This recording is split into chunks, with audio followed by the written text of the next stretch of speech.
Today we are going to study Renaissance, Humanism and Reformation. Already we have studied what is literature, literature and society, literature and science, and literature and culture. Now we are going to study history of English literature, and the period is 1557 to 1660. So, when we study history of English literature, we will have to begin with this topic, Renaissance, or some people even pronounce it as Renaissance. So, what is the meaning of the term Renaissance, Humanism and Reformation? Now, before we begin, let me tell you something about medieval period, Middle Ages, Madhya Yugina Kala. When you study history, you study medieval period. Now, when you look at European history, during medieval period, there were no developments in the field of art and literature, in the field of science. It is supposed to be a static period, Sthitavada. Static means Sthitavada. It is also called the Dark Ages. This period, the medieval period, is called the Dark Ages. Kattalada Kalavadi. So it all started with one of the most important events in the history of Europe. The Turks attacked Constantinople and they defeated Constantinople. With the fall of Constantinople, the intellectuals, the scholars, they fled to Italy. They ran away to Italy. They came to Italy. When they came to Italy, they brought with them the Greek culture, Greek literature, and it was because of that particular event the Renaissance began in Italy in 14th and 15th century. So, before we know its meaning, we must go through these historical events. For a long time, the Western world, Paschimatya Jagattu, was kept away from the Greek culture, and because of this incident, the Greek scholars, when they came to Italy, they brought with them Greek literature, Greek culture, and it all started in Italy. This movement, this particular movement, Chalavadi, Renaissance Chalavadi, it started in Italy in the 14th and 15th centuries. So, the term Renaissance is used by many writers to show the whole transition, Badalavani, from the Middle Ages to the modern world. So, it is indicated, it is used to show this particular change. So, the medieval period, which was dark period, and from that darkness we move to the modern world. So it is used to show this particular change. The term Renaissance is used to show this change. But in a stricter sense, it is applied to the revival of art resulting from the discovery and imitation of classic models in the 14th and 15th centuries. This term Renaissance is applied to the revival of art as far as art and literature is concerned. Art means kale. We have already seen fine arts, lalita kalegalu. So this term is used to show the revival, rebirth, punurujjivana. Revival means punurujjivana. Kale hagu sahitya. It is a revival of art. And how was it revived? It was revived because of the new discovery and imitation of classic models. When Greek literature came to Italy, when Greek culture came to Italy, in Italy, the scholars and the intellectuals, they studied these Greek models. Classic means Atyutkrushta. So these models, Madarigalu,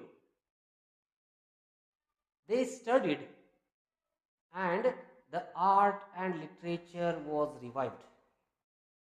So the Renaissance movement, it started in Italy. It is a rebirth of knowledge. It is a revival of learning. It is also called a revolt against all that Middle Ages represented. So the word Renaissance means rebirth or revival of learning. It is a rebirth as well as a revolt. It was a revolt, Bandaya, against all that Middle Ages represented. The medieval pedantry means Vanapanditya, was replaced by originality. Feudalism made room for nationalism. Feudalism, Saranjam Shahi. So, a new concept, new idea of nationalism, Rashtriyatva, came into existence. The unquestioned authority of the church disappeared and religious freedom was established. During medieval period, church was very powerful. The church was always unquestioned. You were not supposed to question the church, Prashnatit. There was no religious freedom. Now, during Renaissance, we see the religious freedom was established. So, the older order was replaced with new order. The older system was replaced with new system. Vyavasthe. ಹಳೆ ವ್ಯವಸ್ಥೆ ಬದಲಾಗಿ ನಾವು ಒಂದು ಹೊಸ ವ್ಯವಸ್ಥೆ ನೋಡಬಹುದಾಗಿದೆ. In this purified atmosphere, there was a free play of intellectual interest and impulse. Impulse means prerane, chalaka shakti. So it is a new atmosphere, it is a purified atmosphere, shuddhavada vatavana.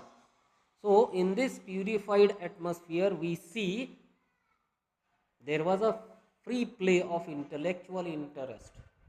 There was freedom for intellectual activities, ಬೌದ್ಧಿಕ ಚಟುವಟಿಕೆಗಳಿಗೆ ಸ್ವಾತಂತ್ರ್ಯ ಸಿಕ್ಕಿತ್ತು.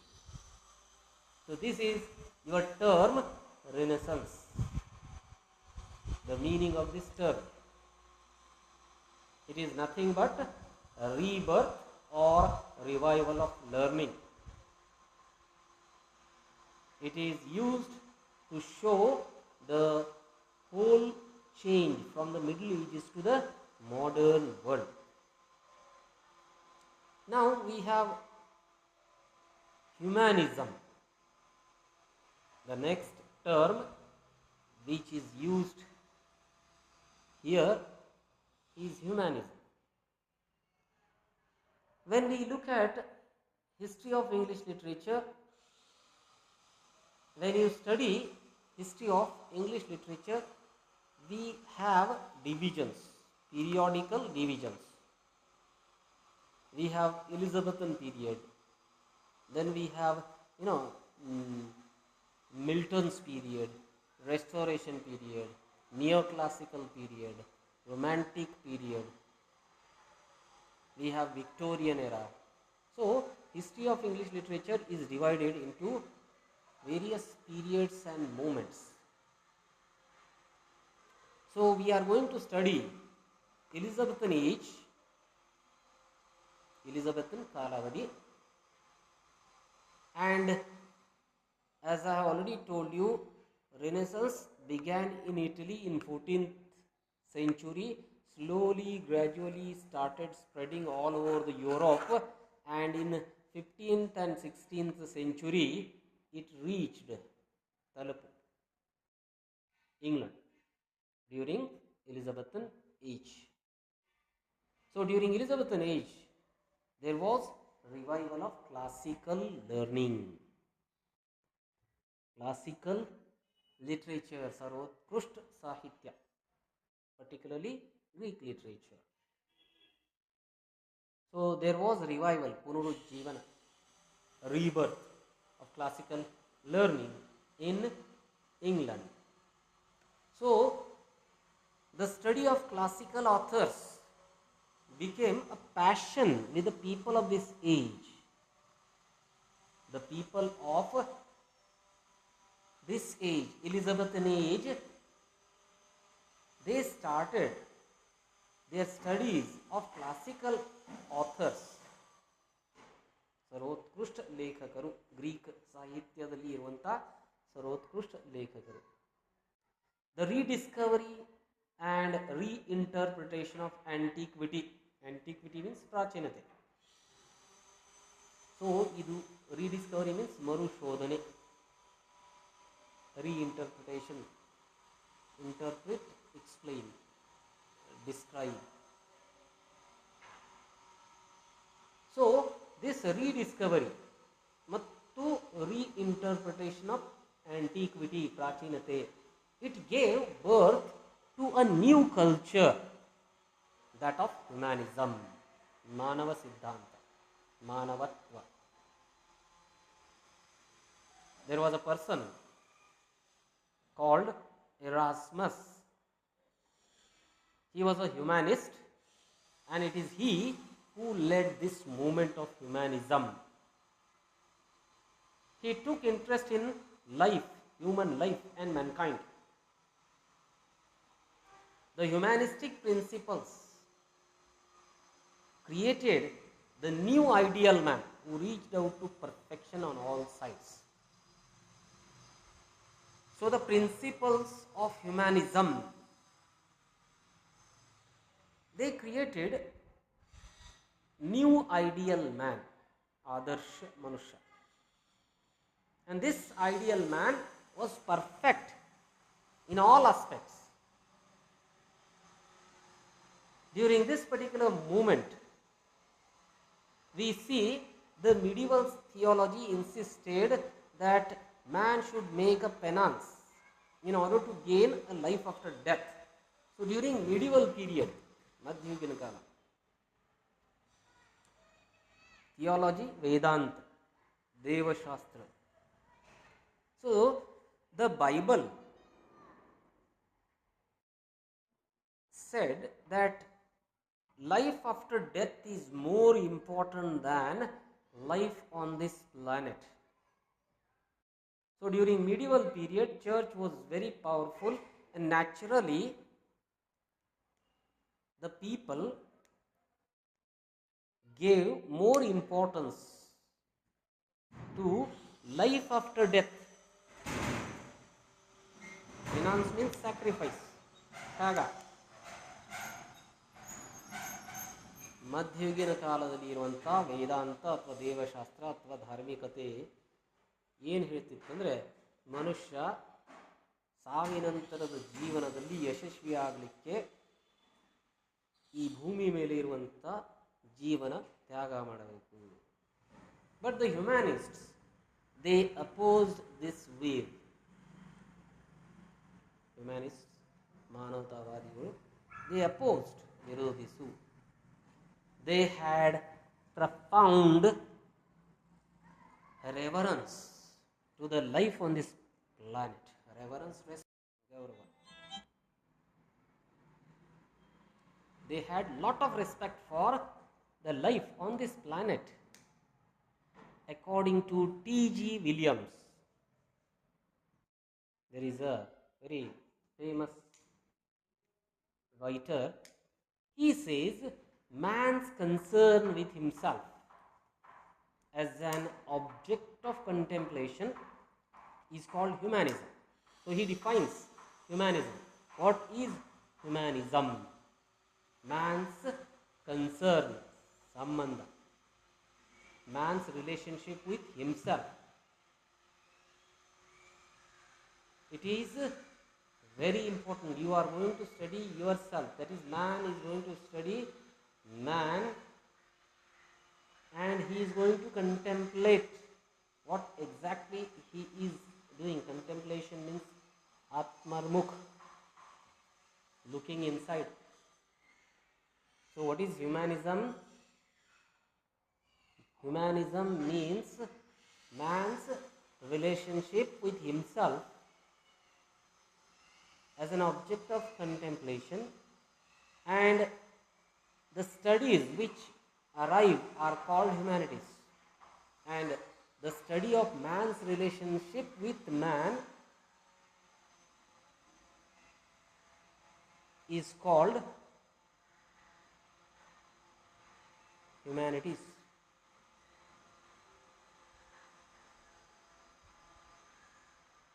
Humanities means ಮಾನವ ಸಂಸ್ಕೃತಿಗೆ ಸಂಬಂಧಿಸಿದಂತೆ ಇರುವಂಥ ಲಲಿತ ಕಲೆಗಳು. And one who studies humanities is called humanist. So in simple we can say a humanist is one who devotes himself to the study of classical antiquity. So one who studies classical antiquities is a humanist.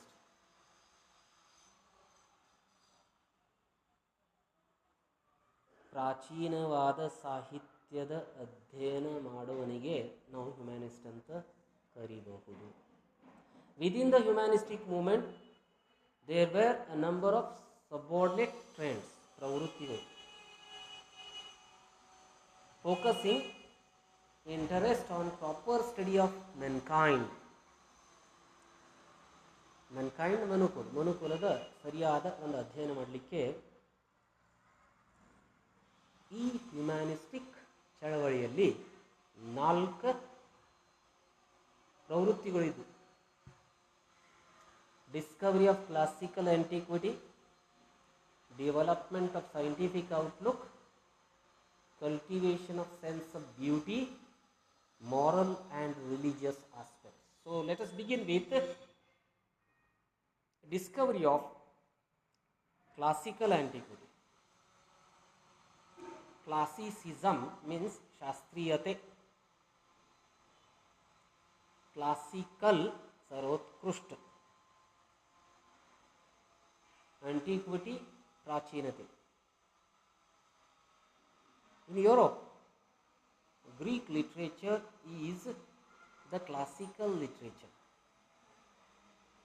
For a long time, the knowledge of Greek had disappeared altogether from the Western world. For a long time, Greek knowledge, Greek culture, Greek literature, it had disappeared from the Western world. But in the 15th century, it was reintroduced into the curriculum of Western universities, curriculum syllabus, Pathyakrama. So, it was reintroduced.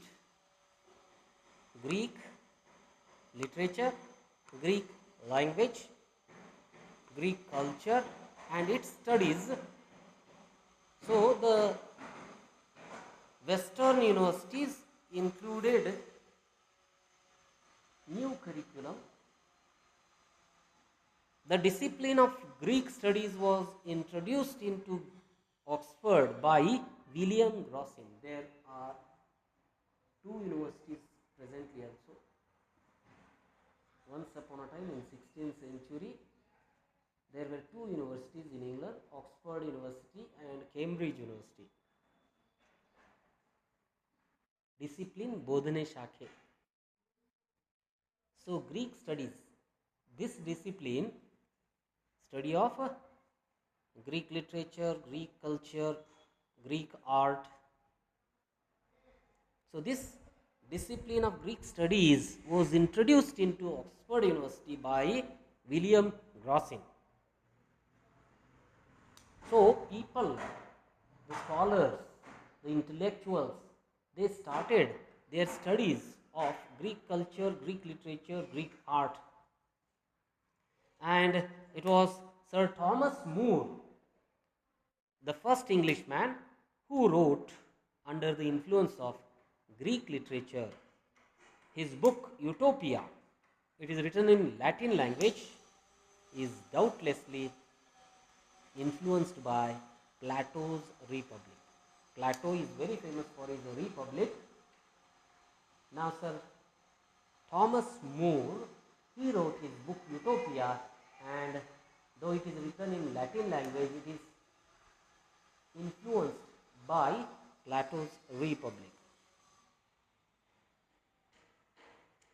Roger Ascham's Schoolmaster. If you just study Roger Ascham's Schoolmaster, you will see how Latin and Greek languages assumed importance in English education. ಆ ಕಾಲಾವಧಿಯಲ್ಲಿ schools in ಕಾಲೇಜ್ಗಳಲ್ಲಿ Latin ಹಾಗೂ Greek ಭಾಷೆಗಳ ಅಧ್ಯಯನ ಪ್ರಾರಂಭ ಆಯಿತು. ಆ Greek ಮತ್ತು Latin ಭಾಷೆಯ ಅಧ್ಯಯನದ ಒಂದು ಸ್ವರೂಪ ಅಥವಾ ಪರಿಣಾಮ ನಾವು ಆ ಕಾಲಾವಧಿಯಲ್ಲಿ ಬರೆದಂಥ ಲೇಖನದ ಮೇಲೆ ನಾವು ನೋಡ್ತೀವಿ. ರೋಜರ್ ಆ್ಯಶಮ್ ಬರೆದಂಥ school master, it is influenced by Greek and Latin languages. So many attempts were made to adopt classical meters in English poetry. Meter means chandasu. So there were a number of attempts made by the writers, English writers, to adopt those classical meters in English poetry. The initial experiments, prayogagalu, prarambhika prayogagalu, were not so successful because Greek language is different and English language is different. So the Greek meter was not suitable. Naturally, they decided to give it up. So there is, I can give you an example here, the Shepherd's Calendar. It is written by Edmund Spenser. It is written in a very different spirit. When you compare Virgil's Shepherd, Virgil is a very famous Greek writer. If you just compare Virgil's Shepherd, Shepherd means Kuruba, with Spencer's Shepherd, you will see the difference. You can compare. Shepherd, you know, Virgil's shepherd spoke the language of cultivated Rome, means educated people. Here, when Virgil wrote his poetry, his language which he used in his poetry was language of cultivated Rome, educated Rome. Whereas when Spencer wrote his Shepherd's Calendar, his language was the language of rustic people, language of uneducated villagers, illiterate villages. Rustic means Harigadina. So the great epics and tragedies in Greek and Latin, they provided an inexhaustible reservoir of themes on which the poets and the dramatists of Renaissance could draw. Inexhaustible means akshaya, mugisalada. Reservoir means pushkarni or kosha. Themes, vishay vastu. So, if you look at these English writers, you will see they have got inexhaustible reservoir of themes. They studied Greek epics, Greek tragedies, literature written in Latin language, and they caught their subject matter on which the poets and the dramatists of Renaissance could draw. It was more than sufficient for them as far as the themes are concerned, Vishay Vastu. And that is the reason we see a lot of Greek and Latin language, literature, culture influence on Elizabethan writers. In general, if we just look at these Elizabethan writers, we see they were respectful of classical models. As far as these great writers, classical writers are concerned, they had profound respect for those great writers, but they did not follow them slavishly. They did not follow them slavishly. Slavish means, slave means gulam. Follow means anukarisu. ಈ ಲೇಖಕರು ಈ ಮಹಾನ್ ಶಾಸ್ತ್ರೀಯ ಅಥವಾ classical ಮಾದರಿಗಳನ್ನು ಗುಲಾಮರಾಗಿ ಅನುಸರಿಸಲಿಲ್ಲ. They asserted their independence and at times challenged the authority of their masters. Assert means निश्चय पूर्वक ಹೇಳು, challenge, ಆಕ್ಷೇಪಿಸು. So they means the writer, Elizabethan writers, they asserted their independence. They were not following those writers blindly. ಅವರ ಅಂಧಾನುಕರಣ ಅವರು ಮಾಡಲಿಲ್ಲ. ಕೆಲವೊಂದು ಸಂದರ್ಭದಲ್ಲಿ ಅವರನ್ನು ಅವರು ಚಾಲೆಂಜ್ ಸಹ ಮಾಡಿದರು. So when we look at the humanism and humanistic movement, we see the first important trend is a discovery of classical antiquity. Now let us move to the second one, development of scientific outlook, Vaidyanika Manobhava. So the second prominent aspect of humanism was the discovery of external universe, the study of its significance for humanity. As I have already told you, during medieval period, there was no scientific development. That is the reason we call the medieval period as dark period. So when we see the Renaissance, we see a scientific outlook among people. Slowly, gradually, science started developing. Earlier, people gave importance to astrology, Jyotishi Shastra, but gradually, astronomy came into existence. People started studying astronomy, Bhugola Shastra. So, the discovery, ಅನ್ವೇಷಣೆ of external universe, ಬಾಹ್ಯ ವಿಶ್ವದ ಒಂದು ಏನಂತೀವಿ ನಾವು Discovery, ಅದು ಅತಿ ಮಹತ್ವದ ಒಂದು ಡಿಸ್ಕವರಿ ಇತ್ತು. It is because of this new Discovery we see a number of new changes that took place during this period. Astronomy was developed and astrology was set aside. ಜನ ಭೂಗೋಳಶಾಸ್ತ್ರವನ್ನು ಅದಕ್ಕೆ ಪ್ರಾಶಸ್ತ್ಯ ನೀಡಿದರು, ಜ್ಯೋತಿಷಾಸ್ತ್ರ ಕಡೆಗಣಿಸಲಿಕ್ಕೆ ಪ್ರಾರಂಭಿಸಿದರು.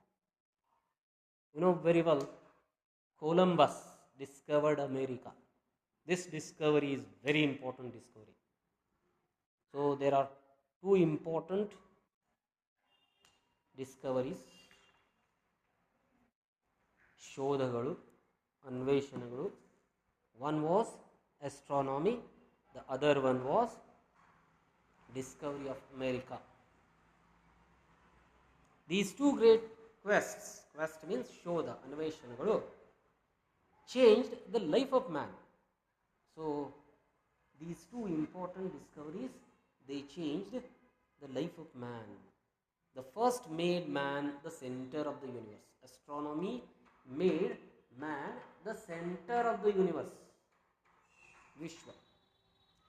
The second altered the balance of political power in Europe. Erdedu, alter means change.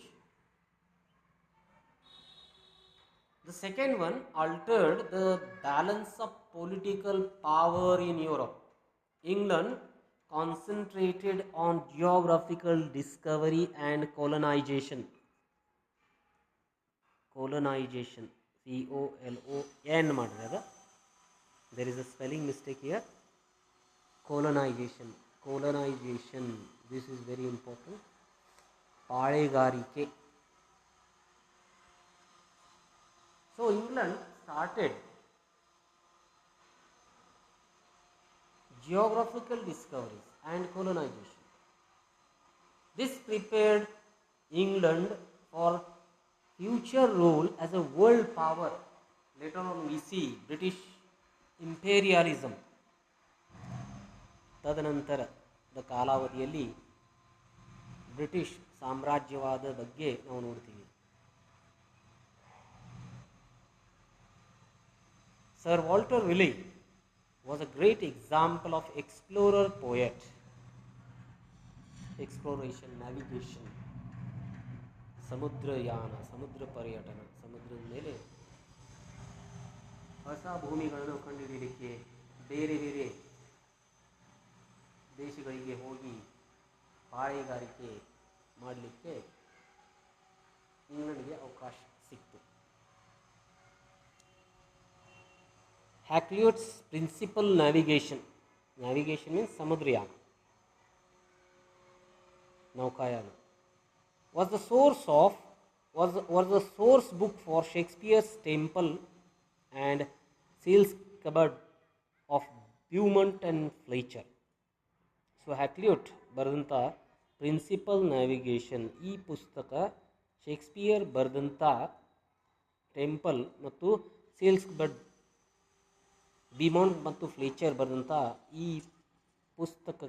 ಪುಸ್ತಕಗಳಿಗೆ ಒಂದು source ಆಗುತ್ತೆ. Scientific study of the past was another important stride. Stride means ಹೆಜ್ಜೆ. So during this particular period, we see the past was rediscovered and Because of this scientific outlook, people started studying past scientifically. Sir Thomas North's translation of Plutarch's Lies was abundantly used by Shakespeare. Abundantly, ಸಾಕಷ್ಟು ಸರ್ತಿ, ವಿಪುಲತೆ. So sir Thomas north ಬರೆದಂಥ ಪ್ಲೂಟಾರ್ಕ್ಸ್ lives, this book is actually a source for Shakespeare's plays, ನಾಟಕಗಳು. The study of human personality. In earlier literature, there were only types rather than individuals. So, medieval period literature, if you just study medieval period literature, you will see there were characters which were types, prakaragalu. There was no individuality. ಆ ಪಾತ್ರಗಳಲ್ಲಿ ವೈಯಕ್ತಿಕತೆ ಇರಲಿಲ್ಲ. In medieval morality plays, the characters are mostly personifications. So ಮಧ್ಯಯುಗಿನ ಕಾಲಾವಧಿಯಲ್ಲಿ ಬರೆದಂಥ morality place, morality ನಾಟಕಗಳು, ಆ ನಾಟಕಗಳಲ್ಲಿ ಪಾತ್ರಗಳು ಅವುಗಳು ಪರ್ಸಾನಿಫಿಕೇಶನ್ಸ್ ಅಥವಾ ವ್ಯಕ್ತೀಕರಣ, ಅವರ ವ್ಯಕ್ತೀಕರಣ ನಾವು ನೋಡ್ತೀವಿ. So there were characters like fellowship. Fellowship means ಸೋದರ ಬಳಗ.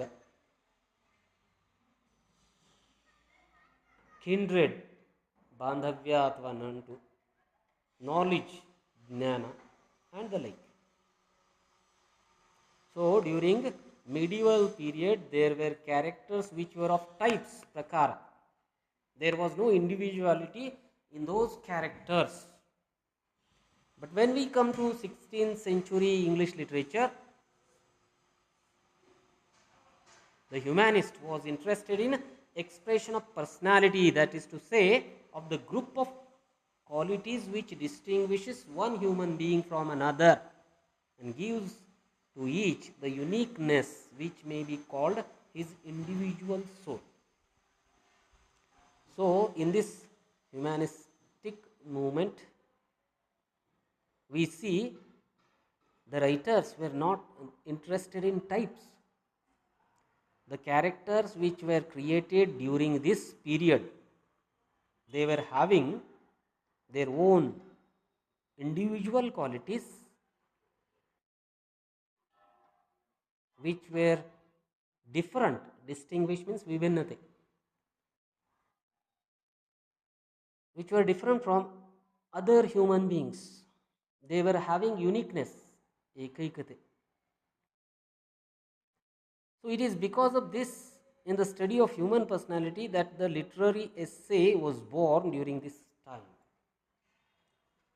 So during this period, the writers were not using characters as types. They created new individual characters.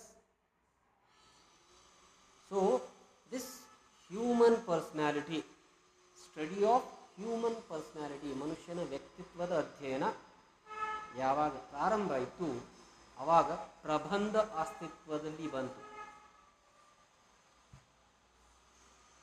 It was a testing time for man's endurance, physical and intellectual endurance, ತಾಳ್ಮೆ, ಸಹನ ಶಕ್ತಿ. So it was a period of endurance, testing time for man's endurance, physical endurance and intellectual endurance. ಶಾರೀರಿಕ ತಾಳ್ಮೆ ಹಾಗೂ ಬೌದ್ಧಿಕ ತಾಳ್ಮೆ. Physically, man tested his endurance in navigation, war and the forces of nature. ಶಾರೀರಿಕವಾಗಿ ಮನುಷ್ಯನ ತಾಳ್ಮೆ ಯುದ್ಧದಲ್ಲಿ, ಜಲ ಪರ್ಯಟನದಲ್ಲಿ ಮತ್ತು ನಿಸರ್ಗದ ಏನು ಕೋಪಗಳು ಇದ್ದು ಅಲ್ಲಿಗೆ ಮನುಷ್ಯನ ತಾಳ್ಮೆಯ ಒಂದು ಟೆಸ್ಟ್ ನಡೀತು. So physically man was tested during war, navigation and the forces and by the forces of nature. Morally he asserted his discipline. So as far as concept of morality is concerned, naitikate, it also changed. Mentally he allowed himself to be tried on the anvil of literature. So ಬೌದ್ಧಿಕವಾಗಿ, anvil means ಅಡಿಗಲ್ಲು ಬಡಿಗಲ್ಲು. So mentally man tried on the anvil of literature, means he started writing literature using his intellectual power.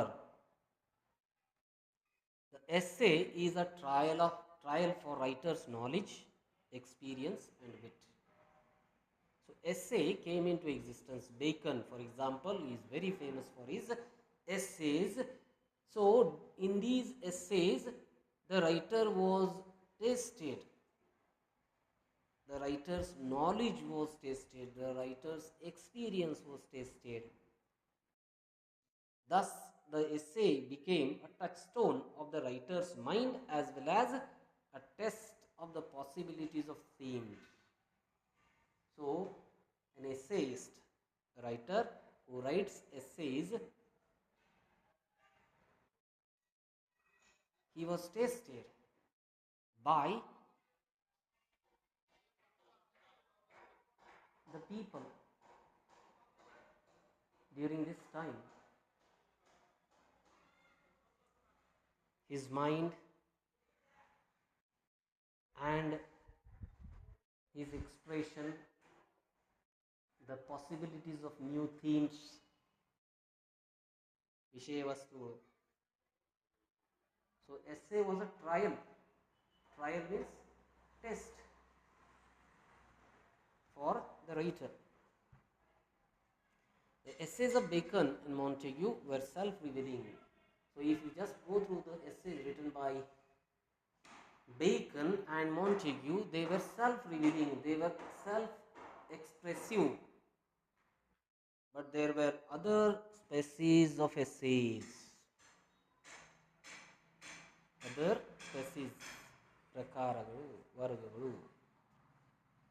Sir Thomas Overbury's characters set a fashion in a new kind of literary composition in which a portrait of a human type was attempted in a brief strokes.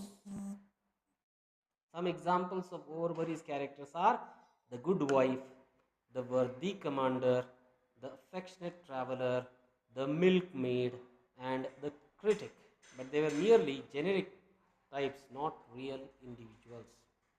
So there was another type of essay which was written during this period.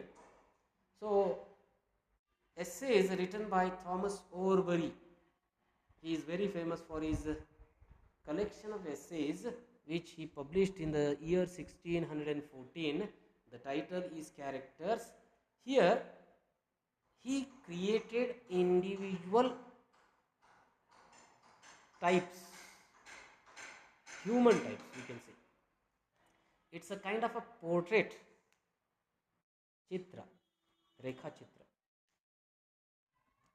So the good wife is an essay about the qualities of good wife.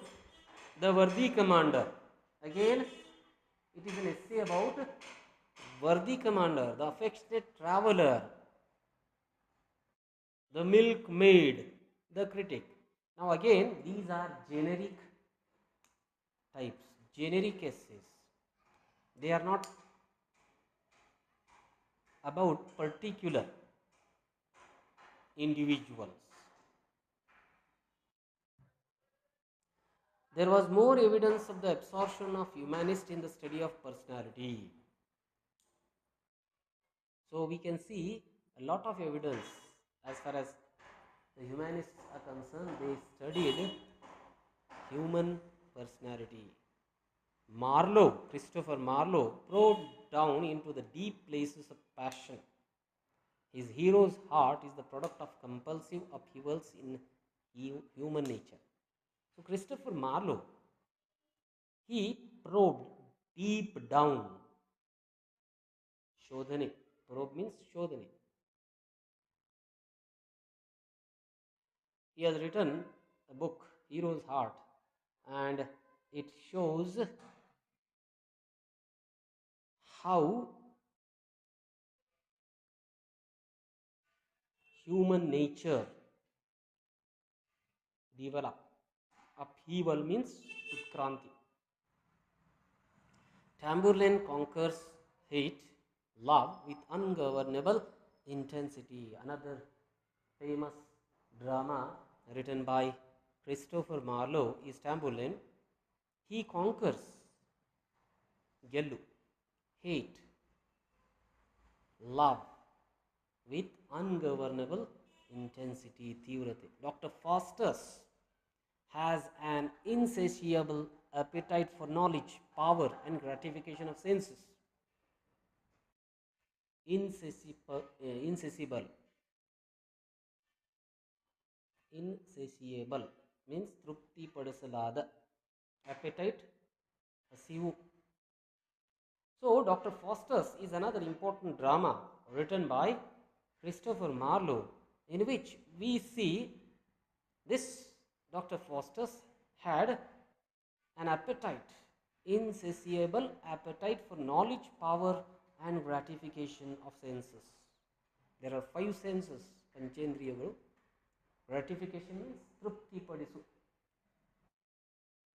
In a word, they are larger than life portals. Now, when we look at Tamburlaine or Dr. Faustus, they are not common human beings. They are larger than human life. Means they are like superhuman beings. When we come to William Shakespeare, Shakespeare's genius was illuminated by purer flame of Renaissance. So during Renaissance period, we see Shakespeare's genius flourished. It is because of Christopher Marlowe, William Shakespeare, writers like Christopher Marlowe and William Shakespeare. This period, Elizabethan age, is called Golden Age of English Literature. His characters are neither superhuman creatures of Marlowe nor the pygmies of Ben Jonson. If we look at William Shakespeare's dramas, he is famous for his 37 dramas. If we compare his characters, Patragalu, with Christopher Marlowe's characters and Ben Jonson's characters, we see they are like real human beings. They are men in flesh and blood, means they are real human beings. One more result of the humanist interest in personality and passion for life was the lyric poetry of Elizabethan age. Now, Elizabethan age is basically an age in which plays and lyrics were very popular. So, the study of human personality again is reflected in Elizabethan lyrics, Bhava Geetegalu. It reflects in plays also, Natakagalu. It also reflects in lyricism. So, the next important aspect of humanism is cultivation of sense of beauty. Another aspect of humanistic movement was the enhanced sensitiveness to formal beauty and cultivation of aesthetic sense.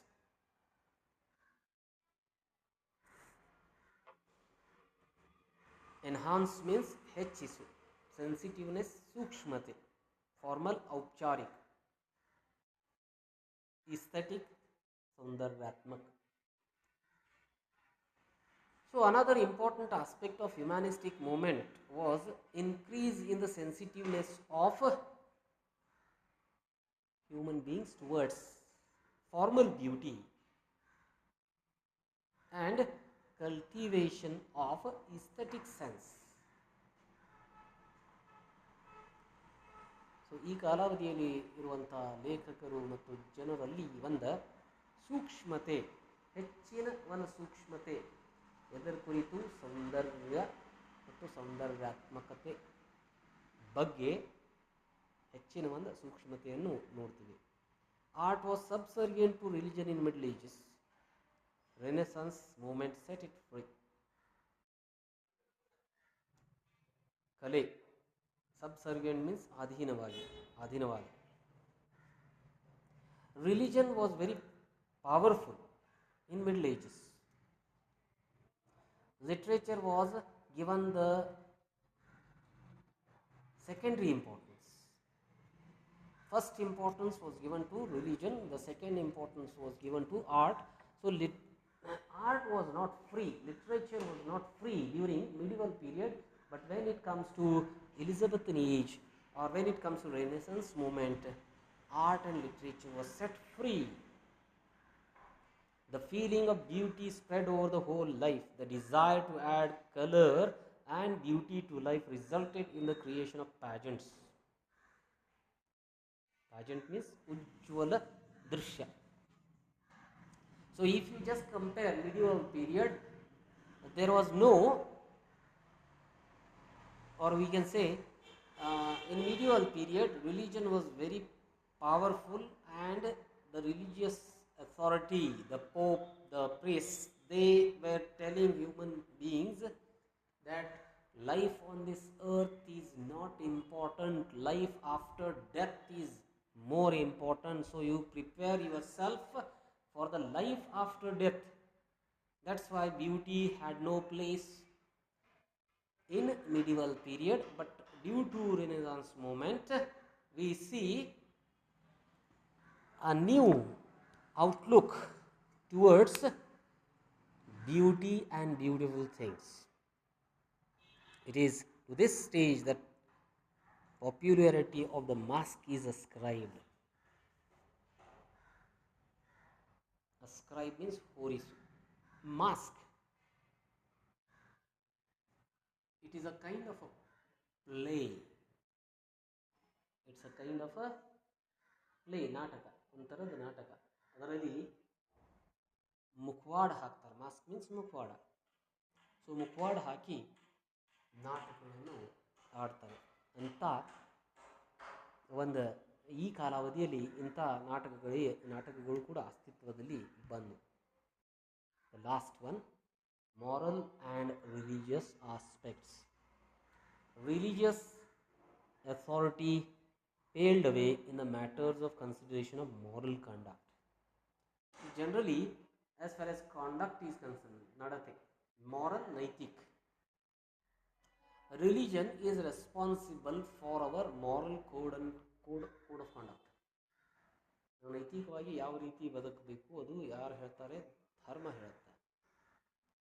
But slowly, gradually, after the medieval period, during Renaissance period, we see religion and religious authority, particularly religious authority,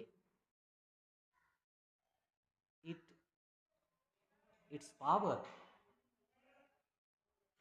was actually, it paled away. ನಿಸ್ತೇಜಿಸು, pale means ನಿಸ್ತೇಜಿಸು, ಕಡಿಮೆ ಆಗುತ್ತೆ. So as far as morality and code of conduct is concerned, slowly, gradually, it gave place to rationalism,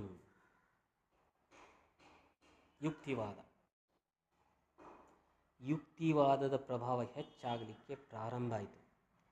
Men came to be regarded as responsible for their actions. So your actions will decide your destiny. Character was destiny. ಹಣೆ ಬರಹ. If your deeds are good deeds, you will get good results. If your deeds are bad deeds, you will be punished. ನಿಮ್ಮ ಕೃತಿಗಳು, ನಿಮ್ಮ ಕಾರ್ಯಗಳು ನಿಮ್ಮ ಭವಿಷ್ಯವನ್ನು ರೂಪಿಸುತ್ತವೆ. The main theme of Lyly's Euphues is righteousness of living based on self control. Righteousness means ಧಾರ್ಮಿಕತೆ. So John Lyly ಬರೆದಂಥ Euphues, ಅದರದ್ದು ವಿಷಯ ವಸ್ತು ಏನಿತ್ತಂದರೆ self control was responsible for your righteousness. ಧಾರ್ಮಿಕತೆ. ಸಿಡ್ನೇಸ್ ಆರ್ಕಿಡಿಯಾ ಎಕ್ಸ್ಪೌಂಡ್ಸ್, ವಿವರಿಸು. ಎಕ್ಸ್ಪೌಂಡ್ ಅಂದರೆ ವಿವರಿಸು. The ideal moral excellence.